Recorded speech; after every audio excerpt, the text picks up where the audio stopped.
All right, welcome everyone. We're Semblance of Sanity. I'm Caleb. I'm Jacob. And we're here for Noragami OVA 2. All Yay, right. we did it, Jacob. So now, you might be confused. And you guys might be excited because we did it, and we're doing the OVAs. Right. Yes, OVAs, that is plural, because apparently this is a thing where the Noragami release was wonky. Exactly. And there are two OVAs. We'll be watching both of them. But we watched the second one first because reasons that we're not aware of. But, okay. Okay. And then after the second one, we watched the first one, then we and go then on to episode 7. To episode 7. So that's what's happening. You are now informed. Yes. Thank you for not clicking away from the video and missing this and then going to the comments and being upset or something. Right. We definitely know what's going on here. No, and we are don't. not at all confused. No, we don't have any idea what's going on. Right. But we did have a nice, happy, wholesome ending in the last episode. Oh, it was so great. Lots of great stuff. Can't believe they gave us back Kazuma. Yep, I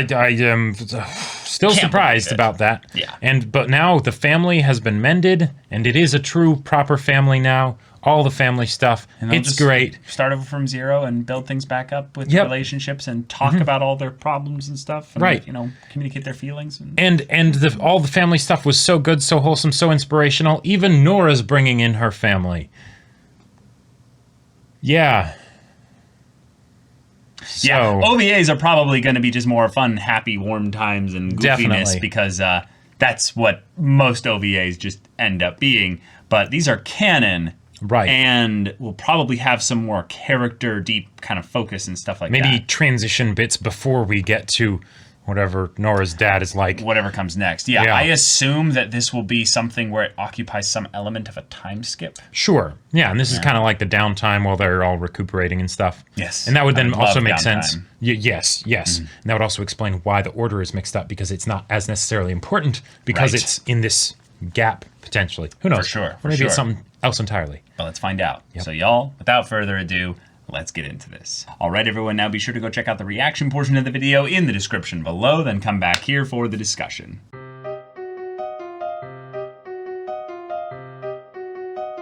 Wow. Yeah. Wow. All right. Wow, that was a break in the tension. But I guess to be fair, we just did have the happy ending and stuff. So this is basically the results of a happy ending. You get to have downtime, and it's just wholesome and chaotic and goofy. Oh my god, because the thing is, with how it started out, I'm like, okay, yeah, this is cool. You know, they come and they meet at the place where Yukine's friend was eaten to death, right? You know, and has all of this. It's a memorial of sorts. Yes. Yeah, we can come together and be like, this kind of conflict doesn't have to happen again now, right? We can start to make amends. It's wholesome. Yep. It's not like disrespectful or anything. No, yes, and you know, definitely would, you know, they would not be wanted to be sad or anything, right? They must be happy and maybe move on. The chaos on the grounds of it is a bit disrespectful in that regard. But the initial intent of having a meeting, you know, here it's definitely an improvement from their previous dynamics, you know, and not gonna lie, there was that part of me that's like, okay, I'm sure there are some doujinshis out there for Bishamon and Yato of all of that. I mean, anger, all of that frustration. Oh, and yeah. The, you know. Oh, yeah. Yeah. Oh, yeah. Oh, yeah. Oh, yeah. Yeah. Hot under the collar, wanting to, you know, do things to the other person. The cheeks are flush. Yeah. Bishamon literally did the kind of motion as well. Yes. Yes. And hers was the one specifically where the color drew attention to when it spilled out of her mouth. Yes. Yeah. It's a slight little color change. Not at all lost on me. No, definitely not. I'm just making sure that everyone else here is aware. Right. Yeah. And then, of course, yes, you have Yato just decide, 'cause why not? I'm going to not kiss Bishamon. I just love that so many of the reactions were the exact same, except for very key characters. Cosmo's glasses just broke. Glasses shattered. Right. But then freaking, I think it was... Kofuku? Kofuku, yeah, was just like, yes. Was freaking out and taking pictures. Mm-hmm. Oh my God, that was so funny. Yep. But then also you had a couple of them. I was like, oh, this is amazing. And then you had the older god having his teeth basically pop out. Oh, man. You had this depressed look on Hiyori's face of just like... Yep. Mm-hmm. Why? It's a good thing that we were told that this episode specifically is, yes, canon, because otherwise I would not believe it. I would absolutely not believe it. I would be like, this is some good lighthearted filler, but there is no way any of this happened, because now what I'm wondering is, how will this be referenced? You know, like, just the poop thing on his track record. Sure. Yeah, I would say that this is pretty much filler, though, in terms of what it actually contained within the content. Like, in terms of the style of it, it does not necessarily, like, fit the overall feel of the show in general. Wait, a tonal change between from this to the rest of the earlier bits, you know? So, what we can primarily discuss with it is they did discuss a couple of world things. Yes. Like the idea of this god, Ebisu. That's one that I don't believe we've heard the name of before. I believe we have. I'm not sure. I feel like it was the old guy. Oh, is it? I'm not sure. I must be. We didn't actually write down his name in our notes because, you know, he was always just sort of the old fart that was there, and then, you know, then we moved on to the much more exciting gods. Right. I guess if anything, I can check out the interview. No, it's not really. Yeah. You could that was funny. I just realized that when Yato was strung up and everything, he called. He called Yukine Seki. Yeah, like, and get over like, here. I'm on strike. Yeah, which I don't think we've ever seen a Regalia do that. No. The Tenma group. It says to the Tenma group here. Gotcha. I mean, Dr. Tenma is very helpful, you know, and I would definitely recommend seeking advice from him on how to move on after being stuck with a terrible god for so long. Yeah, exactly. But yes. But oh my gosh, there was just a bunch of really funny, silly, stupid skits in this one that was fun. But then we also got the world stuff I was telling you about. So Ebisu is one of them that felt a little bit like, oh, okay, we're potentially setting up a new god or something like that. But they also said that there was the seven, you know, the seven gods as well. So yes, Bishamon must become the leader of this not idol group, but yeah. I just loved all the ways that they would shift and show a dramatic image to communicate what the person was saying or referring to, and the one of Bishamon and in like Yato, full armor, and Yato's got like the headband and like the Street Fighter, Street Fighter kind of get up roller skates like not roller blades or anything, roller skates, and then a knife with like a bow tied around it, and these tiny little torn off like short shorts basically. Yes, okay, all right, amazing. It's the AU we always wanted. Yep, and like that was, I think that was the point where I was like, okay, we're going full anime comedy here, because the fact that Kazuma, we have never seen Kazuma be in a comedic mood, I feel like, until now. Like, I can't remember a single time that we saw Kazuma crack a joke, like a serious joke. I think there might have been one or two. But I'd have to go back and check. Maybe, but like he's always been very much the straight-laced kind of guy, right? Yeah. And now we see him doing like idol fan, you know, get-ups. Bisha. All right. Oh my god. Okay. Yeah. Yep. It's just it's ridiculous.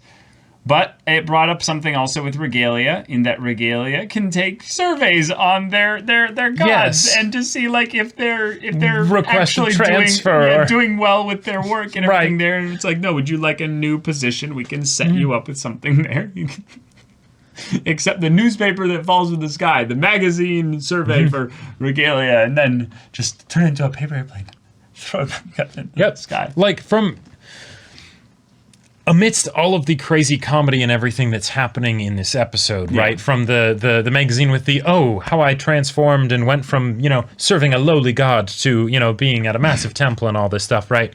The world building stuff of, if you have gods and regalia and things like this, it would make sense. There would be some kind of culture, etc., that would come about as a result of their extreme situations, right? So regalia that basically say, working, rateyourgod.com, like, right.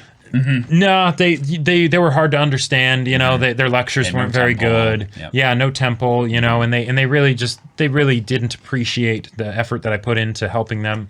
Kept stealing my tuition money. Yep, exactly. It makes sense that stuff like that would exist. Yeah. But it's brought up in this hilarious, stupid, silly, goofy way. Yeah.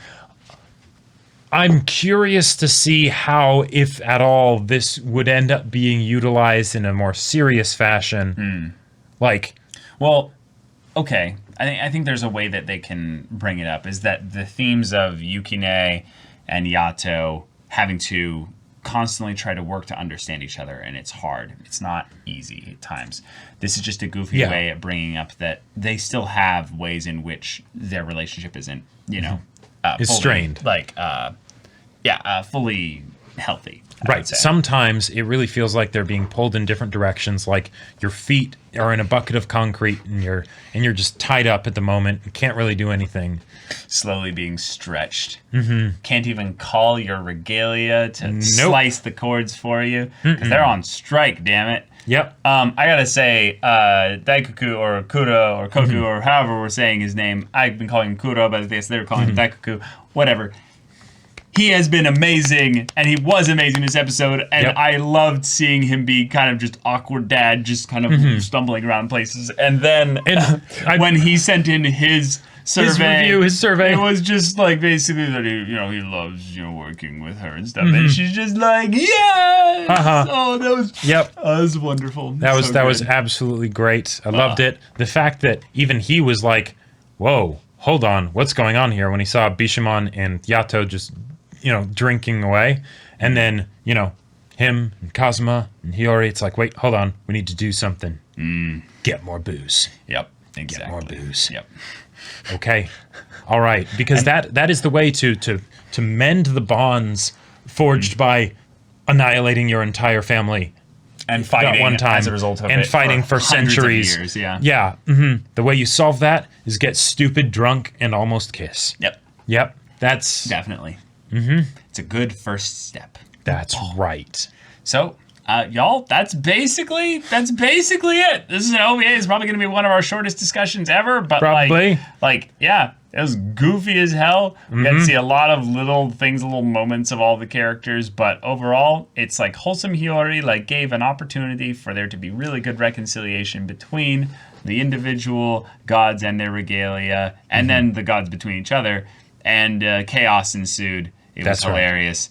Right. And Bishamon is checking out her surveys, and it's a cool way of following up the, she wants to hear the thoughts and feelings and feedback of, all the regalia and stuff. So this is a way to, go into that a little bit. Like, for instance, with Kazuma, the whole thing of, please don't walk in front of the TV while naked. It's like, well, you were sitting there. I feel like this show really is just trying to set up all the ships. The ships, right? Yeah. And it's honest about that, right? It's like, ships everywhere. You get a ship, everybody gets a ship. That is what keeps the fandom alive after you've had no content for a long time. Exactly. That's how you hold out hope for that third season. Yeah. Because we're getting close to the end of this show. We are, yeah. But y'all, thank you so much for watching this OVA reaction and discussion, meager as it was. If you want to see the next OVA's reaction and discussion right now, though, go check out the link in the description below for our Patreon. You can get on early access there. You can watch full-length timer reactions there, and all this comes with Discord access. You can chat with us about this show, about anime in general, and also be sure to check out our Twitch channel. Yes, so we stream Monday through Friday at 3 p.m. Pacific time. Mondays, we do a podcast.